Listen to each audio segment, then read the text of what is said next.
ይስጥልን የተከበራችሁ የሙዳይ ቤተሰቦች እንደምን አላችሁ? እኛ ሰላም ነን እግዚአብሔር ይመስገን። በእያላችሁበት ሰላምና ፍቅር እንመኝላችኋለን። በዛሬ ቆይታችን በጣም የሚገርም ሐሳብ ይዤላችሁ መጥቻለሁ።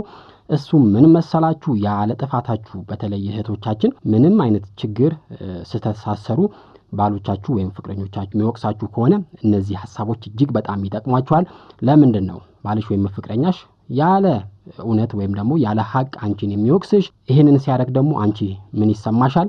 እንዲሁም ደግሞ ምን ማድረግ አለብሽ ወይም መፍትሄው ላይ የሚለው ላይ የሚገራርሙ ሐሳቦች ሰጣችኋለሁ።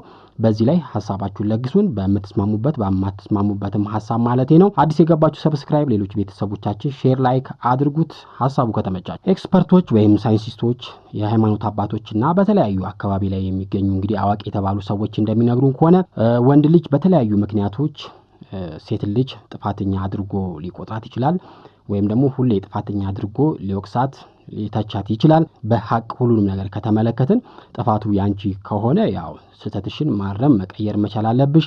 ነገር ግን በራሱ ጥፋት አንቺ ምንም ባላደረግሽው ነገር የሚወቅስሽ ከሆነ ነገሩን እንዲያስቀጥል መፍቀድ የለብሽም። ጥፋቱ ያንቺ ከሆነ ስህተትሽን እመኚ፣ ተቀበይ፣ ለመቀየር ሞክሪ ወይም ቀይሪ ቶታሊ ችግርሽን ማለት ነው። ነገር ግን ለሐቅ ወይም ደግሞ በሐቅ ጥፋቱ የሱ ከሆነ አንቺን ጥፋተኛ አድርጎ እንዲቆጥርሽ መፍቀድ የለብሽም።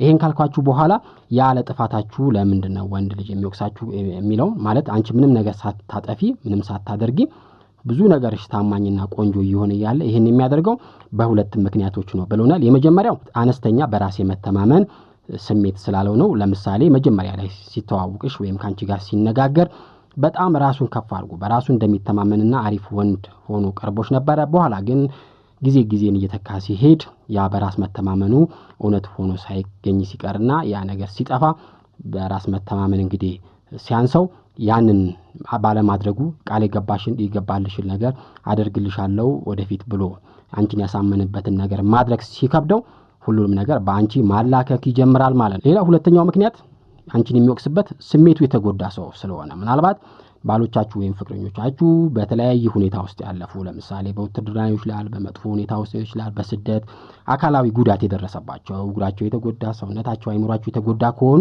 እነዚህ ሰዎች እንግዲህ ሕክምና እንደሚያስፈልጋቸው ይታወቃል። ወይም በእንደዚህ አይነት ሁኔታ ውስጥ ያለፉ ሰዎች ደግሞ አካላዊ ጉዳትና ስሜታዊ ጉዳት ወይም የስሜት ስብራት የደረሰባቸው በመሆኑ ሊወቅሳችሁ ይችላሉ ማለት ነው። ይሄ ከናንተ ጋር ምንም አይገናኝም።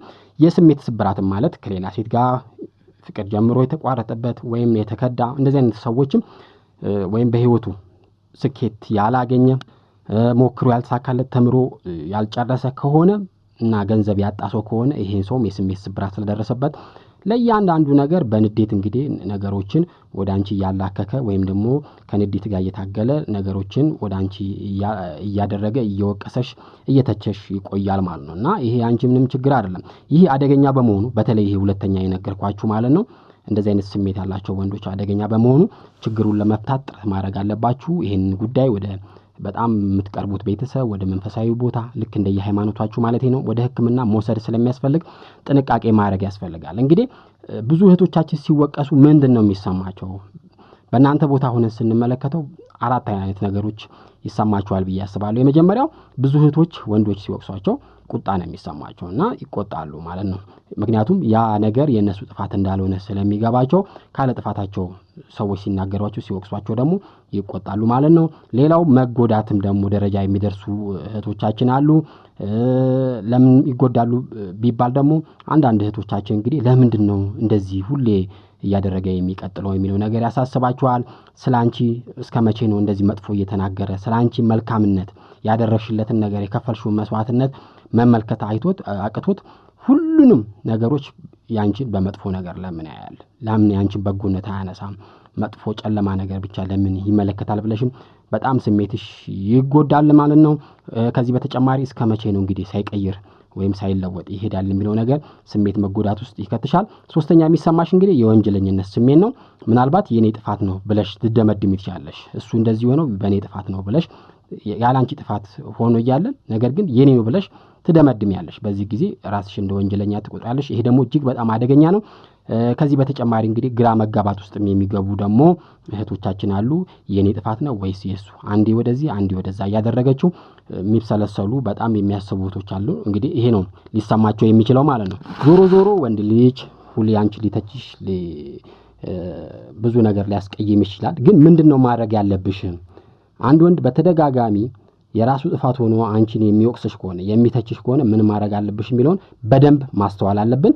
ወደ ውስጥሽ እንግዲህ ነገሮችን ማስገባት የለብሽም ጥፋቱ ያንቺ ካልሆነ ማለት ነው። በተደጋጋሚ የሚወቅስሽ ለዛ ስለሆነ ለምሳሌ አንዳንድ ወንድ በተደጋጋሚ እየሰከረ በተደጋጋሚ ብር እያጠፋ ችግሩን ያንቺ የሚያረግ ከሆነ ይሄንን ነገር ወደ ውስጥሽ ማስገባት የለብሽም። ምንም የሰራሽው ጥፋት ባለመኖሩ ማለት ነው። እሱ ደግሞ ማላከክ ማቆም ወይም ደግሞ ባንቺ ላይ ነገሩን መቆለል ማቆም ደግሞ ያንቺ ኃላፊነት ሳይሆን የሱ ነው። እሱ ጋር ስለሆነ ችግሩ ያለው ማለት ነው። እሱ የሚናገሩን ሁላ ደግሞ አምነሽ ከተቀበልሽ በጣም ራስሽን ትጠያለሽ። ራስሽን ስለምትጎጂ የሚናገሩን ሁላ አምነሽ መቀበል የለብሽም ያንቺ ችግር አድርገሽ ማለት ነው። ስለዚህ መፍትሄዎቹ የመጀመሪያው ኃላፊነት በመውሰድ ያንቺ ጥፋት ከሆነ ጥፋትሽን ማረም መቻል ነው። ጥፋቱ ያንቺ ከሆነ መጀመሪያ ጥፋቱ ያንቺ ሆኖ እየገፋሽው ከሆነ ማለት የኔ ጥፋት አይደለም ብለሽ የራስሽን ጥፋት ወደሱ የምትገፊ ከሆነ ያው አትተማመኑም፣ የበለጠ እየተቃቃራችሁ ነው የምትሄዱት። ነገር ግን ጥፋቱ ያንቺ ከሆነ እውነቱን አምነሽ ለራስሽ ከራስሽ ጋር ተነጋገሪ። ከዛ በኋላ ስህተቱ ያንቺ መሆኑን እንግዲህ ለሱ አስረጁ፣ ለሱ ጋር ተነጋገሪ ማለት ነው። በአንቺ ጥፋት ይሄ ሁላ እንግዲህ ያሳለፋችሁ ጥሩ ነገር ፍቅራችሁ ወይም ደግሞ አሁን ያላችሁበት ትዳር መፍረስ የለበትም። ባንዴ ወደ ድምዳሜ ደግሞ አትግቢ። ያንቺ ጥፋት መሆኑን የሱ መሆኑን ለመወሰን በደንብ ነገሮችን እውነተኛውን ነገር ከስሜት ወጥተሽ መመልከት መቻል አለብሽ።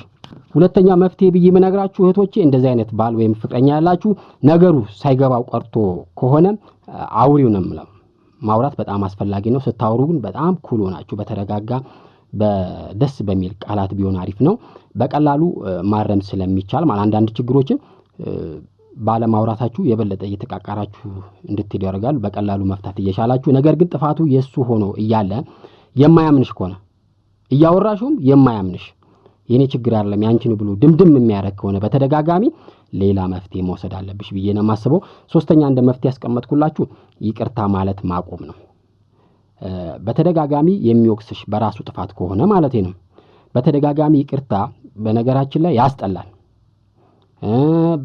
ካላንቺ ጥፋት በተደጋጋሚ ይቅርታ የምትይው ከሆነ መተቸቱን ባንቺ ላይ ነገሩ ማላከኩን መውቀሱም ይቀጥላል በእርግጠኝነት ልንገራችሁ። ስለዚህ ይቅርታ ማለት ያለብሽ አንቺ ላጠፋሽበት ነገር ወይም ደግሞ አንዳንዴ አለፍ ብሎ ትዳርሽንና አንዳንዴ ፍቅርሽን ለማዳን ስትይ መሆን አለበት እንጂ በተደጋጋሚ ይቅርታ ማለት እንደውም አንቺ እንዲንቅሽ ያደርጋል ማለት ነው።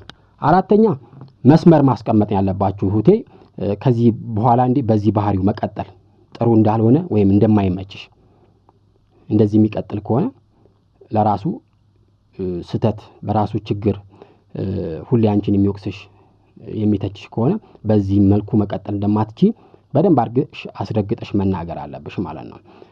ማሳወቁ እንግዲህ በፍቅራችሁና በትዳራችሁ ውስጥ ይሄ ነገር ወደፊት ስለማያስኬዳችሁ ይሄ አይነት ባህሪ እንግዲህ ተቀባይነት እንደሌለው በደንብ መስመር አስመርሽ ቁጭ አድርገሽ ልትነግሪው ይገባል። ይሄን ስታደርጊ እንግዲህ ጠበኛ፣ ተቆጪ፣ ተናዳጅ መሆን የለብሽም።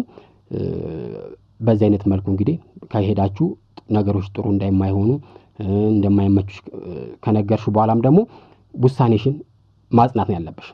ይሄን ጉዳይ ለአንድ ወር ለሁለት ሳምንት አድርገሽው ከዛ በኋላ ከተውሹ ተመልሶ ያሰው ወደዛ ባህሪ ይመለሳል ማለት ነው።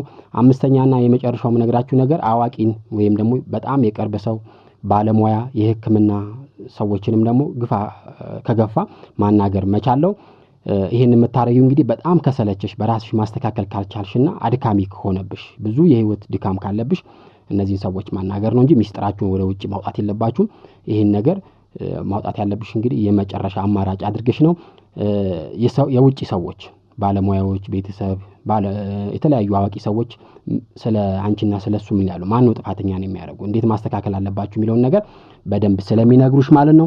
መጨረሻ ላይ እንግዲህ እንደማጠቃላይ የምነግራችሁ መፍትሄ ካላደረግሽለት ወይም ደግሞ ጥፋተኛ እሱ ሆኖ ጥፋቱን የማያስተካክል ከሆነ በዚሁ አይነት ሁኔታ እየወቀሰሽ አንቺን ጥፋተኛ እያደረገሽ የሚቀጥል ከሆነ በእርግጠኝነት ነገርሽ ራስሽን በጣም ትጠራጠሪያለሽ እስከ ሶሞን ድረስ ማለት ነው ምን እያደረኩ ነው ራሴን አላቅም እስከ ማለት ድረስ ትደርሻለሽ ራስን መጠራጠር ደግሞ በጣም ከባድ ነው ለሴት ልጅ ማለት ነው ራሷን ትጎዳለች ከዚህ በተጨማሪ የበታችነት ስሜትም ልክ ብቁ እንደሆነች ሴት እንዳይሰማሽ የማድረግ አቅም ስላለው እዚህ ላይ እንግዲህ እህቶቼ ጥንቃቄ ማድረግ አለባችሁ ትልቅ ነገር ደግሞ ማወቅ አለባችሁ ብዬ ማስበው ያንቺን ነው እንጂ የሱን ባህሪ መቆጣጠር አትችይም ራስሽን መቆጣጠር ነው እንጂ ወንድ ልጅ መቆጣጠር አይችልም ምክንያቱም እሱ ራሱን መቆጣጠር ስላለበት ማለት ነው በዚህ ላይ እንግዲህ ሐሳብና አስተያየታችሁ ለግሱን ስላዳመጣችሁ እናመሰግናለን መልካም ጊዜ ለእናንተ ለወንድሞቼ ይላለው ቴንክ ዩ